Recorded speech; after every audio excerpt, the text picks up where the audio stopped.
Hello.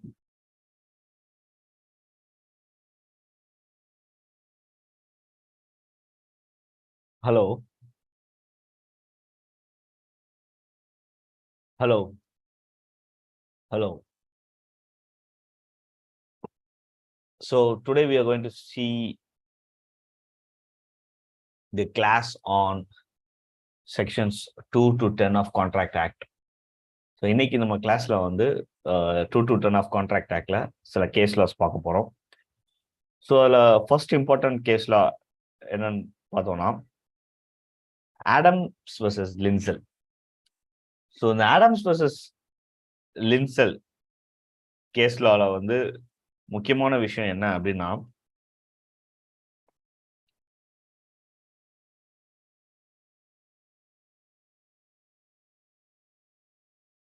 So Adams versus Lindsell. So Adams versus Lindsell கேஸ்லால வந்து postal rule அப்படிங்கிற rule வந்து அப்ளை ஆகும்.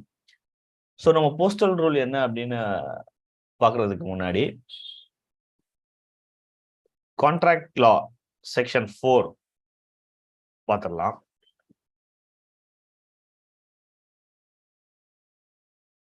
So section 4 of contract law says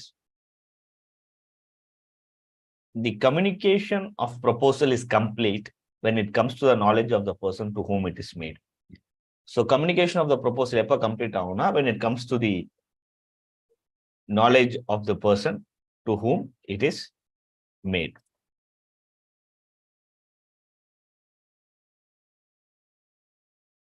So the communication of the proposal is complete when it comes to the knowledge of the person to whom it is made. So communication of acceptance வந்து ஒரு சின்ன twist இருக்கு இங்கிலீஷ்ல compare பண்ணும்போது. இங்க communication of acceptance எப்படின்னா, as against the proposer when it is put in course of transmission to him so as to be out of the power of the acceptor. So ப்ரொபோசருக்கு அகேன்ஸ்டா communication of acceptance எப்போ முடியும்னு பார்த்தீங்கன்னா, ஒருத்தர் இப்போ நான் வந்து ப்ரொபோசர், நான் வந்து ஒரு கான்ட்ராக்ட் வந்து ப்ரொபோஸ் பண்ணி சென்ட் பண்றேன். ஸோ அது ஆப்போசிட் பார்ட்டி அந்த அக்செப்டர் வந்து சப்போஸ் நான் லெட்டர் மூலமா அனுப்பிச்சேன்னா அந்த லெட்டரை வந்து அக்செப்ட் பண்ணி அதை போஸ்ட் பண்ண உடனே எனக்கு வந்து கான்ட்ராக்ட் வந்து கம்யூனிகேஷன் வந்து கம்ப்ளீட் ஆயிடும். இது ஏன் அப்படின்னா, அந்த காலத்துல வந்து போஸ்டல் மூலமா வந்து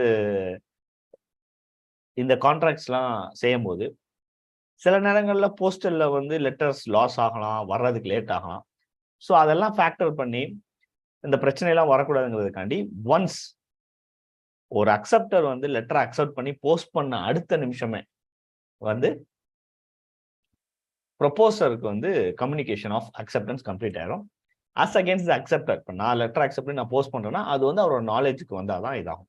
இது வந்து இந்தியன் கான்ட்ராக்ட் ஆக்ட்ல கிளீனா கொடுத்துருக்காங்க. ஆனால் இங்கிலீஷ் கான்ட்ராக்ட் ஆக்ட்ல இப்படி கிடையாதுங்கிறதுனாலதான் இந்த போஸ்டல் ரூல் வருது. ஸோ இந்த போஸ்டல் ரூல் என்னன்னு பார்த்தீங்கன்னா, இது வந்து ஆடம்ஸ் வர்சஸ் லின்செல் அப்படிங்கிற கேஸ்ல வந்திருக்கு. ஸோ இதுல வந்து பாத்தீங்கன்னா the defendants லின்செல்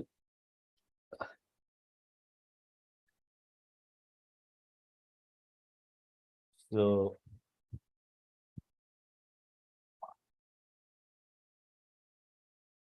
நல்லாவே தெரியும். the defendants லின்செல் wrote a letter to the plaintiff Adams offering to sell some wool. So இங்க டிஃபெண்டன்ட் வந்து பிளேன்டிஃப் ஆடம்ஸ்க்கு வந்து wool செல் பண்றதுக்கு ஆஃபர் அனுப்புறாங்க.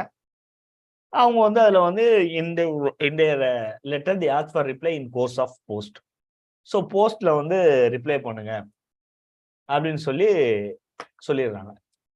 ஸோ நம்ம எல்லாருக்குமே தெரியும் அக்செப்டன்ஸோட rule section 7 acceptance must be absolute non qualified. So என்ன மாதிரி அக்செப்டன்ஸ் எதிர்பார்க்கலாம் அந்த மாதிரி நம்ம அக்செப்ட் பண்ணணும். ஸோ இங்க வந்து இன் கோர்ஸ் ஆஃப் போஸ்ட்னு போட்டதுனால ரிப்ளை இருக்கு. So due to error in addressing the letter, so அவங்க வந்து அந்த அட்ரஸ் போஸ்ட் பண்ண வந்து லெட்டர் ஆஃபர் அனுப்பிச்சு அந்த லெட்டரை போஸ்ட் பண்ணும்போது அந்த அட்ரஸ் வந்து கொஞ்சம் எரர் போட்டதுனால அவன் ஆஃபர் வந்து ஒரு 2 days லேட்டா வருது. 2 days லேட்டா போய் அக்செப்டருக்கு போகுது. ஸோ அந்த 2 days லேட் ஆகிறதுனால இவங்க ஆஃபர் கொடுத்தவங்க என்ன நினைச்சாங்கன்னா, ஆஃபரை வந்து ரிஜெக்ட் பண்ணிட்டாங்க போல, அக்செப்ட் பண்ணல போல அப்படின்னு சொல்லிட்டு. ஆனா meanwhile, assuming that the offer has been rejected by the plaintiff due to delay in response, the defendant sold the wool to a third party. So defendants வந்து அந்த wool வந்து third partyக்கு sell பண்ணிடுறாங்க. So when the defendants received the acceptance from the plaintiff, they informed that the wool had already been sold.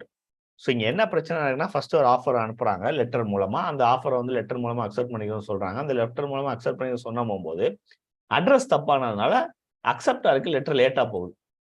So லேட்டா போனதுனால இவங்களுக்கு reply வராததுனால இவங்க என்ன நினைச்சிட்டாங்கன்னா, சரி நம்ம ஆஃபர் அவங்க அக்செப்ட் பண்ணல போல அப்படின்னு நினைச்சிட்டு அவங்க வேற ஒருத்தவங்க வித்துட்டாங்க. ஆனா மீன்வைல் இந்த லெட்டரை வந்து அக்செப்ட் பண்ணி அவங்க அனுப்பிச்சிருக்காங்க. ஸோ இப்போ என்ன ஆச்சுன்னா, இந்த மெயின் இஷ்யூ வந்து எப்ப கான்ட்ராக்ட் வந்து கன்க்ளூட் ஆச்சு. ஸோ அந்த டெசிஷன் கோர்ட் என்ன கன்க்ளூட் பண்ணாங்கன்னா, the court held that contract has been formed as soon as letter of acceptance was posted, not when received by the offerer. So letter லேட்டா receive ஆனாலும் அந்த letter accept பண்ணி அதை post பண்ண உடனே communication was completed. So அங்க வந்து offer முடியுது, அங்கேயே கான்ட்ராக்ட் வந்து கன்க்ளூட் ஆயிடுச்சுன்னு சொல்லி போஸ்டல் ரூல். அஃப்கோர்ஸ் நம்ம இந்தியன் கான்ட்ராக்ட் ஆக்ட்ல இதை வந்து செக்ஷன் 4ல இன்கார்பரேட் பண்ணியிருந்தாலும் இதுதான் போஸ்டல் ரூல். போஸ்டல் ரூலை பொறுத்த வரைக்கும் ஒருத்தர் வந்து ஆஃபர் கொடுக்குறாருன்னா அந்த அக்செப்டர் வந்து அக்செப்ட் பண்ணி லெட்டரை போஸ்ட் பண்ண உடனே இவருக்கு வந்து கம்யூனிகேஷன் கம்ப்ளீட் ஆயிடும். அக்செப்டருக்கு வந்து அவருக்கு ரீச் ஆன பிறகு தான் கம்ப்ளீட் ஆகும். ஸோ இது வந்து போஸ்டல் ரூல். இப்போ இன்னொரு ஒரு இம்பார்ட்டன்டான கேஸ்ல என்ன பார்த்தீங்கன்னா, Entores versus Miles east ஃபார்கார்ப். So இப்போ என்டோரஸ் வெர்சஸ் மைல் ஈஸ்ட் ஃபார்கார்ப்ல என்ன இஷ்யூ அப்படின்னா, போஸ்டல் ரூல் இப்போ எஸ்டாப்ளிஷ் ஆயிருச்சு. So postal rule is established. So once postal rule is established, what happens with telephone? இப்போ டெலிஃபோன்ல இப்போ போஸ்டல் ரூல்னா இங்க இருந்து ஒருத்தங்க அனுப்புறாங்க போஸ்டர், இன்னொருத்தங்க ரிசீவ் பண்றாங்க. ஸோ 2 ஊர் இருக்கும். ஊர்ல வந்து இந்த ப்ராப்ளம் வரும். 1 செகண்ட்.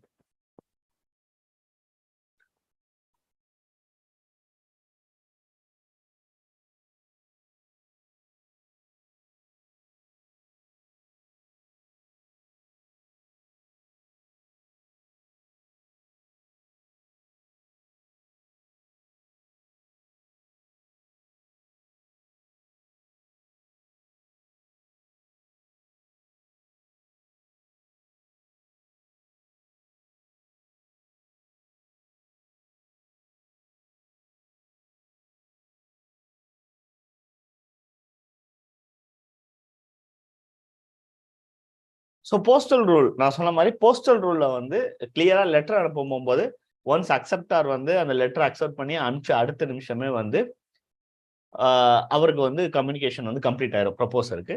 ஸோ அக்செப்டாருக்கு வந்து அவர் ரிசீவ் ஆனவுடனே கம்ப்ளீட் ஆகும்.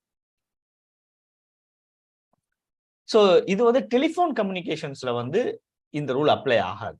டெலிஃபோன் கம்யூனிகேஷன்ஸ்ல எப்படின்னா நேரடியா பேசுற மாதிரி.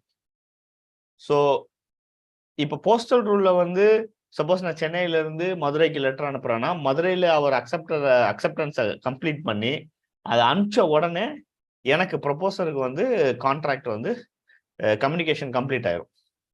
ஆனா அது வந்து கான்ட்ராக்ட் வந்து மதுரையில கம்ப்ளீட் ஆன மாதிரி, மதுரையில வந்து கன்க்ளூட் ஆன மாதிரி, ஏன்னா அக்செப்டன்ஸ் அங்க நடந்திருக்கு. ஆனா டெலிஃபோன் ரூல்ல வந்து நேரடியா பேசுற மாதிரி. சப்போஸ் நான் போன்ல பேசுறேன், போன்ல பேசும்போது போன்ல அங்கேயே எனக்கு வந்து கேட்டுரும். ஸோ போன்ல அங்கேயே கேட்டதுனால இப்ப சென்னையில இருந்துட்டு நான் மதுரையில் உள்ளவங்களுக்கு ஃபோன் பண்ணி நான் இந்த மாதிரி இவ்வளோ ப்ரைஸுக்கு இந்த ப்ராடக்டை தர்றேன் அப்படின்னு சொன்னா, ஸோ அந்த ப்ரைஸுக்கு அந்த ப்ராடக்டை தரேன்னு சொல்லும் போது அவங்க மதுரையில இருந்து ஓகேன்னு சொன்னாங்கன்னா கான்ட்ராக்ட் கன்க்ளூஷன் ஆஃப் கான்ட்ராக்ட் வந்து இல் ஹேப்பன் இன் சென்னை. ஏன்னா there is an exception to instantaneous communications. Instantaneous communicationsல postal rule applicable ஆகாது. ஸோ அந்த கேஸ்ல என்னன்னு பார்த்தீங்கன்னா Entores versus Miles East Miles Far East Corporation. So இது வந்து போஸ்டல் ரூல். போஸ்டல் ரூல் வந்து it will not be applicable. Postal rule will not be applicable for instantaneous communication. So இந்த கேஸ்ல என்னன்னா the complainants வந்து Entorus were a company that was based in London. They had sent an offer to purchase 100 tons of copper cathodes. So 100 tons of copper cathodes வந்து purchase பண்றது difference அனுப்புறாங்க to Mylist for Corp. Their company was based in Amsterdam and this offer was communicated by Telex. So இது வந்து Telex மூலமா communicate பண்றாங்க. So instantaneous communication, a form of instantaneous communication. So இப்போ weather postal rule applicable ஆகுமா ஆகாதா, contract லண்டன்ல conclude ஆச்சா இல்ல அவங்க ஓகே சொன்ன ஆம்ஸ்டர்டாம்ல கன்க்ளூட் ஆச்சான்னு. ஸோ இதுல வந்து இங்கிலீஷ் கோர்ஸ் என்ன டிட்டர்மைன் பண்ணாங்கன்னா, போஸ்டல் ரூல் ஆடம்ஸ் வர்சஸ் லின்சன்ல போஸ்டல் ரூல் வந்து instantaneous communications like telephone, fax, இமெயில்ஸுக்கு அப்ளிகபிள் ஆகாது அப்படின்னு சொல்லி சொன்னாங்க. So that is Entorus versus Mylist for corporations. So அடுத்து இந்த Entorus கேஸ் வந்து இந்தியன்ல வந்து இந்தியன் கேஸ் லால சுப்ரீம் கோர்ட் அக்செப்ட் பண்ண கேஸ் வந்து பகவந்தாஸ் கோபர்தாஸ் கேடியா வர்சஸ் கிரிதல் பர்ஷுமதாஸ். இதுலயும் போன்ல வந்து 2 இடத்துல வந்து பேசியிருப்பாங்க. ஸோ இதுல வந்து வெதர் போஸ்டல் ரூல் அப்ளிகபிள் ஆகுமா இல்ல என்டோரஸ், அது வந்து இங்கிலாந்துல டிட்டர்மைன் பண்ண என்டோரஸ் ரூல் அப்ளிகபிள் ஆகும் சொல்லும்போது இன்ஸ்டன்டேனியஸ் கம்யூனிகேஷன்ல Entores principle, that is instantaneous கம்யூனிகேஷனை பொறுத்த வரைக்கும் போஸ்டல் ரூல் அப்ளிகபிள் ஆகாது. இது வந்து நேரடியா பேசுற மாதிரி அப்படிங்கிறத வந்து இது பண்ணாங்க. இந்த supreme court contract was come to the place where acceptance was communicated to the offerer. So இப்போ இங்க இந்த ஃபேக்ட்ஸ் என்னன்னா, appellant Bhagwandas Govindas Kedia and the respondent Giridharal Parshamadas entered into contract over telephone. So the offer was made by the respondent Ahmedabad and the acceptance was made by the appellant at Kamgon. The appellant alleged a breach of the said contract by the respondent and therefore filed a suit at Ahmedabad. The primary issue was, இப்ப அகமதாபாத்ல இருந்து phone பண்ணி சொல்றாங்க, காம்கான்ல இருந்து அவங்க accept பண்றாங்க. So இங்க வந்து principal என்டோரஸ் principal applicable ஆகுமா இல்ல போஸ்டல் ரூல் அப்ளிகபிள் ஆகுமா? போஸ்டல் ரூல் அப்ளிகபிள் ஆச்சுன்னா கான்ட்ராக்ட் கன்க்ளூஷன் வந்து எங்க நடக்கும் அப்படின்னா காம்கான்ல. ஸோ இது என்டோரஸ் பிரின்சிபல் இன்ஸ்டன்டேனியஸ் கம்யூனிகேஷன் போன் மாதிரி அப்படின்னா கான்ட்ராக்ட் கன்க்ளூஷன் வந்து அகமதாபாத்ல நடக்கும்.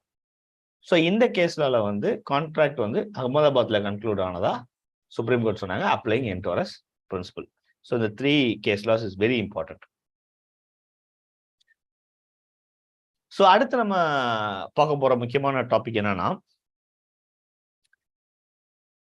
Offer to sell difference between offer and invitation to offer. So offer and invitation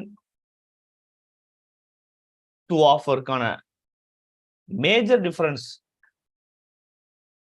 என்ன அப்படின்னு பாத்தீங்கன்னா, இன்விடேஷன் டு ஆஃபர்ங்கிறது வந்து ஒரு பிரிலிமினரி ஸ்டெப், ஒரு ஸ்டெப் பிஃபோர் ஆஃபர். நான் ஆஃபர் கொடுக்குறேன் அப்படிங்கிறத இன்வைட் பண்றது வந்து invitation to offer. So invitation to offer is not an offer. So example வந்து ஹார்வி வெர்சஸ் ஃபேசி. இதுல வந்து LM Facey had negotiations with mayor and council of Kingston for sale of property. ஒரு sale of ப்ராப்பர்ட்டிக்கு negotiations நடக்குது. So அங்க வந்து அவர் என்ன பண்றாருன்னா, ஒரு டெலிகிராஃப், ஒரு sent a telegram to Facey saying that இந்த பம்பர் ஹால் பென் வந்து எவ்வளவு ரூபாய்க்கு எங்களுக்கு செல் பண்ணுவீங்க, telegraph the lowest cash price. So இவர் வந்து இந்த பம்பர் ஹால் பென் வந்து எவ்வளவு லோயஸ்ட் கேஷ் பிரைஸுக்கு செல் பண்ணுவீங்க அப்படின்னு கேட்கிறாரு. ஸோ இதுக்கு வந்து இவர் ரெஸ்பாண்ட் பண்றாங்க என்னன்னா, the lowest price for Bumper Hall Pen is 900 rupees. So நான் 900 rupees தான் லோயஸ்டா இந்த பம்பர் ஹால் பென்னை செல் பண்ணுவேன்னு ரெஸ்பாண்ட் சொல்றாங்க. ஸோ இதை வந்து இவங்க வந்து ஓகே, இதை வந்து ஆஃபரா நாங்க எடுத்துக்கிறோம் அப்படின்னு சொல்லிட்டு வி அக்ரி டு பை அப்படின்னு சொல்லி சொல்றாங்க. ஸோ இப்போ இங்க கோர்ட்ல என்ன இஷ்யூனா, அந்த ரிப்ளை 900 rupeesக்கு நான் வந்து செல் பண்றேன் சொன்ன அந்த ரிப்ளை வந்து whether it is an offer or whether it is an invitation to offer. ஆனா இங்க வந்து என்ன சொல்றாங்கன்னா a statement of price is merely an offer to sell. It is not an offer to sell, it is merely an invitation to offer. So invitation to offer, the difference between invitation to offer and offer often கேக்குற question. So அதுக்கு important கேஸ்ல வந்து Harvey versus Facey.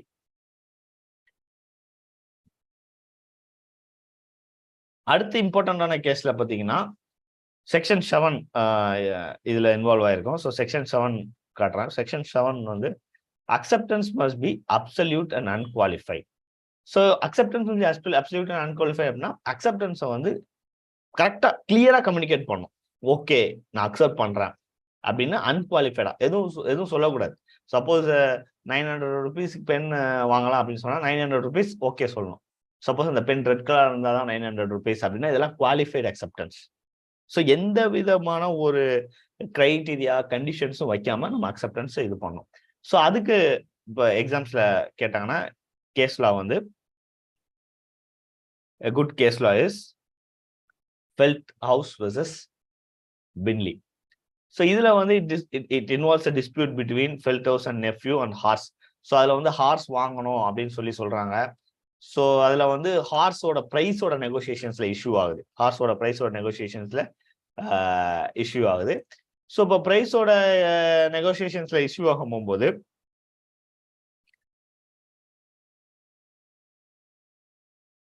இவர் ஒரு price நெகோசியேஷன்ல issue ஆகும்போது இவர் வந்து ஒரு ரெஸ்பாண்ட் ஒரு மெயில் ஒரு மெசேஜ் கொடுக்குறாரு.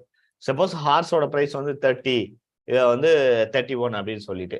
ஸோ இப்போ திருப்பி சொல்ல போகும்போது நீ 30க்கு அக்செப்ட் பண்ணிக்கிறியா அப்படின்னு கேட்க போகும்போது அந்த நெஃப்யூ வந்து கிளியரா எதுவும் ரிப்ளை பண்ணல.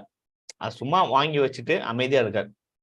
ஸோ இப்போ கேஸ் பார்த்தீங்கன்னா the case revolves on a dispute between Feldhaus, the plaintiff, Feldhaus இங்க plaintiff, and his nephew over the purchase of horse. Feldhaus believed that he bought the horse for 30 pounds. Feldhaus என்ன நினைக்கிறாருன்னா அவர் ஹார்ஸை 30 pound வாங்கிட்டேன். Whereas nephew believed that the price was 31.50 pounds. So nephew என்ன நினைக்கிறாருன்னா 31.50 pounds. The nephew communicated the price misunderstanding in a letter.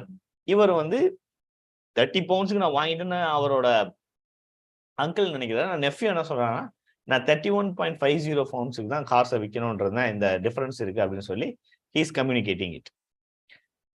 In response, Feldhaus proposed to split the difference and stated that if he received no further communication, he would consider the horse at the price of 30. So, இப்போ வந்து என்ன சொல்றாரு அப்படின்னா Feldhaus என்ன சொல்றாருன்னா சரி okay நம்ம வந்து டிஃபரன்ஸை ஸ்பிளிட் பண்ணிக்கலாம் அப்படின்னு சொல்லிட்டு நீ எனக்கு ரெஸ்பாண்ட் பண்ணலாம்னா கார்ஸ் வந்து எனக்கு சோல்டுன்னு நான் வச்சுக்கிடுவேன். இதுதான் இவர் ஒரு இது சொல்றாரு. ஸோ அதை வந்து நெஃப்யூ வந்து எதுவுமே ரெஸ்பாண்ட் பண்ணாம அப்படியே அந்த லெட்டரை வந்து இது பண்ணிடுறாரு. ஸோ லேட்டர் நெஃப்யூ வந்து அதை அப்படியே விட்டதுக்கு அப்புறம் நெஃப்யூவோட ஆக்ஷனர் வந்து என்ன பண்றாருன்னா ஹார்ஸை வித்துறாரு. நெஃப்யூவோட ஹார்ஸை வித்த உடனே இப்ப என்ன கொஸ்டின் வருதுன்னா வெதர் அந்த ஹார்ஸ் விற்கும் போகும்போது அது அங்கிளோடதா நெஃப்யூவோடதா. கோர்ட் கிளியரா என்ன சொல்லுச்சுன்னா நெஃப்யூ வந்து அந்த லெட்டரை ரிசீவ் பண்ணிட்டு கிளியரா அன்குவாலிஃபைடா கம்யூனிகேட் பண்ணாததுனால there was no acceptance at all. So அது அங்கிளோட ஹார்ஸ் கிடையாது, that was the horse of the nephew. So one of the important case laws வந்து அக்செப்டன்ஸை பொறுத்த வரைக்கும் acceptance must be clearly communicated அப்படிங்கிற கான்செப்ட்ல வந்து Feldhaus versus Binley.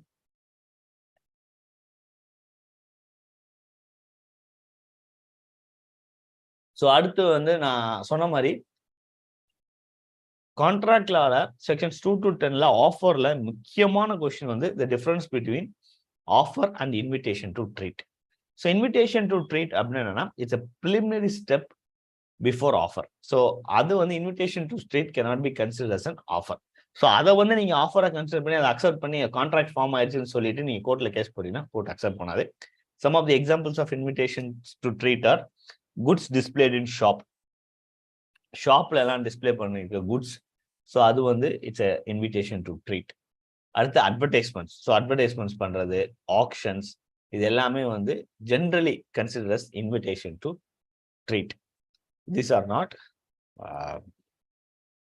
an offer. So one step before offer. So இப்போ ஆக்ஷன்ஸும் வந்து it is not an offer, it is only an invitation to trade. So அடுத்து நம்ம டெண்டர்ஸ், ஆஃபர்ஸ்ல வந்து கான்ட்ராக்ட்ல சில கேசஸ்லாம் பார்க்கலாம். ஸோ ஒரு இம்பார்ட்டன்ட் கேஸ்ல வந்து Union of India versus Madala Thathaiah. So இந்த கேஸ்ல வந்து ஒரு டெண்டர் விடுறாங்க. ஸோ ஆஃபர், ஒரு ஆக்ஷன் விடுறாங்க டெண்டர். அதில் வந்து manager of Madras and Southern Mahratta railway என்ன சொல்றாருன்னா, கவர்மெண்ட் சார்பில் ஜாகிரி வாங்கணும் அப்படின்னு சொல்லிட்டு ஒரு டெண்டர் வந்து விடுறாரு. அந்த டெண்டர்ல என்ன இருக்குன்னா ஒரு ஸ்பெஷல் கிளாஸ் இருக்கு. அது வந்து கேன்சலேஷன் கிளாஸ்.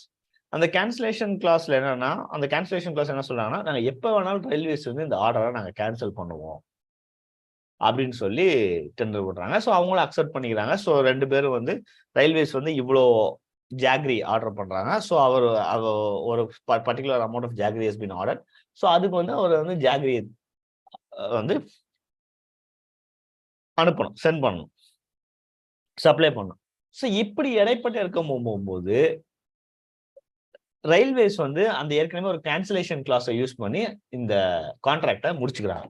ஸோ இப்போ வந்து அந்த சப்ளையர் வந்து கோர்ட்டு கேஸ் போறாரு. என்னன்னா, இந்த மாதிரி வந்து இடையில வந்து கான்ட்ராக்டை கேன்சல் பண்ண முடியாது அப்படின்னு சொல்லி. பட் கோர்ட் என்ன சொல்லுதுன்னா, கேன்சலேஷன் கிளாஸ் வந்து வேலிட் தான். ஆனா அது வந்து ஆர்டர்ஸ்க்கு வேலிடா இருக்காது. ஒன்ஸ் ரயில்வேஸ் வந்து ஆர்டர் மேக் பண்ணிருச்சுன்னா அந்த ஆர்டரை சப்ளையர் ஃபுல்ஃபில் பண்ணணும். அதுக்கு கேன்சலேஷன் கிளாஸ் வேலிட் ஆகாது. ஆனா ஆர்டர் இல்லாம இருந்ததுக்கு அதுக்கப்புறம் கேன்சல் பண்ணதுக்கு cancellation clause is valid. So இது வந்து ஒரு மினி கான்ட்ராக்ட் மாதிரி இருக்கும் அப்படின்னு சொல்லிட்டு Union of India versus Madala Thathaiah அப்படிங்கிற கேஸ்ல வந்து டெண்டர்ஸ்க்கு சொன்னாங்க. ஸோ அடுத்த கேஸ்ல வந்து Rajendra Kumar Verma versus State of Madhya Pradesh. இதுல வந்து whether tender or invitation to treat வந்து வித்ட்ரா பண்ணலாமா. ஸோ இதுல ஃபேக்ட்ஸ் என்னன்னு பார்த்தீங்கன்னா, Rajendra Kumar Verma petitioner submitted a tender to sell tendu leaves to the state of Madhya Pradesh. He even deposited some money as security. But before the tender was opened, Verma decided to withdraw his tender.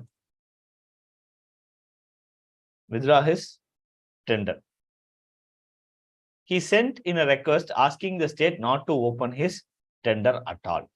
However, this was the only tender they have received for that unit of leaves, so they went ahead and opened it anyway. They accepted this tender and then Verma didn't follow through on his agreement. The state began actions to recover money from him. They had sold tendu leaves to someone else and were asking Verma to pay for the difference in price. So இதுல வந்து நான் first சொன்ன மாதிரி union of India மண்டல தரையா கிளாஸ்ல வந்து டெண்டர்ல வந்து கேன்சலேஷன் கிளாஸ் இருந்துச்சுன்னா valid as long as no order is made அப்படின்னு சொன்னாங்க. ஸோ இது வந்து டெண்டரை வித்ட்ரா பண்ண முடியுமா அப்படின்னு சொல்லும் போது ராஜேந்திர குமார் ஸ்டேட் ஆஃப் மத்திய பிரதேஷ்ல tender is considered only an invitation to trade and it can be withdrawn at any time. They stated that someone who makes an offer like a tender has a legal right to withdraw that offer anytime before it is accepted. Anytime before it is accepted.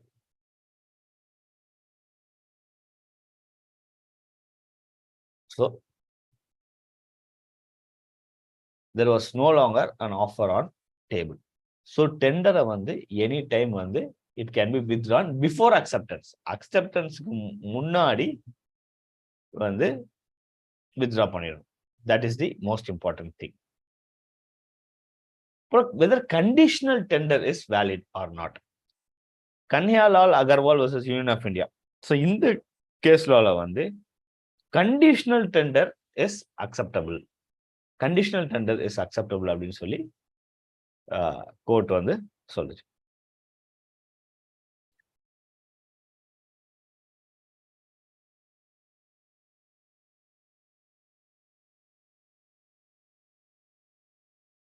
So அடுத்த ஒரு இம்பார்ட்டன்டான கேஸ்ல என்னன்னு பார்த்தீங்கன்னா Indian airlines corporation versus மாதுரி சௌரி. So இந்த கேஸ்ல வந்து என்னன்னா liability clause. So on December 12, 1953, a Dakota plane of Indian Airlines crashed. Indian Airlines plane வந்து கிராஷ் ஆயிடுச்சு. ஸோ அந்த கிராஷ்ல எல்லாரும் இறந்து போயிடுறாங்க, பைலட்டை தவிர. ஸோ அந்த இறந்து போனதுல ஒருத்தர் வந்து சுனில் பரன் சௌத்ரி அப்படிங்கிற ஒரு பிஸ்னஸ்மேன். ஸோ அந்த பிஸ்னஸ்மேனோட லீகல் ஹேர்ஸ் வந்து ஒரு சூட் கிளைம் பண்றாங்க இந்தியன் ஏர்லைன்ஸ்க்கு அகேன்ஸ்ட். எதனா இறந்ததுக்கு காம்பன்சேஷன் கிளைம் பண்றாங்க. So they claimed compensation. So Indian airlines என்ன பண்றாங்க அப்படின்னா அதோட டிக்கெட்ல வந்து டேர்ம்ஸ் அண்ட் கண்டிஷன்ஸ்ல வந்து exemption clause freeing the carrier from liability for any death. So டெத்தோ இன்ஜுரியோ டிலேயோ லாஸோ ஏதோ வந்துச்சுன்னா அந்த எக்ஸம்ஷன் கிளாஸ் வந்து அந்த டேர்ம்ஸ் அண்ட் கண்டிஷன்ல இருக்கு. டிக்கெட்ல கிளியரா இருக்கு. என்னன்னா இந்த மாதிரி வந்து சப்போஸ் ஏதாச்சும் ஆக்சிடென்ட் ஆச்சோ ஏதாவது இன்ஜுரி ஆச்சுன்னா வி ஆர் நாட் ரெஸ்பான்சிபிள் அப்படின்னு சொல்லி எக்ஸம்ஷன் கிளாஸ் இருக்கு. ஸோ அந்த எக்ஸம்ஷன் கிளாஸ் மீறியும் இவங்க வந்து காம்பன்சேஷன் கேட்குறாங்க. ஸோ சுப்ரீம் கோர்ட் என்ன டிசைட் பண்ணாங்கன்னா as long as exemption clause is properly clearly mentioned in the ticket, exemption clause is valid. So airlines வந்து ஏர்லைன்ஸோட பைலட் வந்து கிளியரா நெக்லிஜென்டா இல்லாம நெக்லிஜென்ஸ் அவங்களுக்கு ஓன நெக்லிஜென்ஸ் இருந்தா மட்டும்தான் அந்த எக்ஸெப்ஷன் கிளாஸ் அப்ளை ஆகாது. So the only limitation is that the carrier cannot contract out of his liability for his own negligence or misconduct. Exemption classes are valid. ஒருத்தவங்க வந்து ஏர்லைன்ஸோ இல்லை ஏதாவது ஒரு ரிஸ்கியான ஆப்ரேஷன் பண்றாங்கன்னா அதுல எக்ஸம்ஷன் லைபிலிட்டி வந்து எக்ஸம்ஷன் கிளாஸ் பண்ணாலும் அது valid as long as they're careful. கேர்லெஸ்ஸா இருந்தா கிடையாது. So as long as they're careful it's valid. So இங்க வந்து பைலட் எரர் எதுவும் கிடையாது. ஏர்லைன் வந்து வேற ஏதாச்சும் ஒரு ரீசன்னால கிராஷ் ஆயிருக்கலாம் அப்படின்னு சொல்லிட்டு அந்த எக்ஸம்ஷன் கிளாஸ் கான்ட்ராக்ட்ல கிளியரா இருந்துச்சுன்னா இட் இஸ் வேலிட் அப்படின்னு சொன்னாங்க. ஸோ இன்னைக்கு வந்து செக்ஷன்ஸ் 2 to 10 கேஸ் லாஸ் பார்த்தோம். ஸோ இதே மாதிரி கான்ட்ராக்ட் லால நிறைய ஃபுல் என்டையர் கான்ட்ராக்ட் லா பார்க்கலாம். ஸோ கேஸ் லாஸும் பார்க்கலாம். ஸோ இப்போ இந்த நோட்ஸ் உங்களுக்கு வேணும்னா நீங்கள் வந்து எனக்கு இமெயில் பண்ணுங்க, இல்லாட்டி வீடியோவில் கமெண்ட்ல கேளுங்க. ஸோ இதை வந்து நான் வெப்சைட்லேயும் கொடுக்குறேன். ஸோ இது வந்து லா ஸ்டூடெண்ட்ஸ் இல்லாட்டி ப்ரிப்பேரிங் ஃபார் யூபிஎஸ்சி ஜுடிஷியரிக்கெல்லாம் ரொம்ப ஹெல்ப்ஃபுல்லாக இருக்கும். ஸோ இன்னைக்கு கிளாஸ் ஓவர். ஸோ நாளைக்கு கிளாஸில் will meet. Thank you. And don't forget to subscribe to my channel.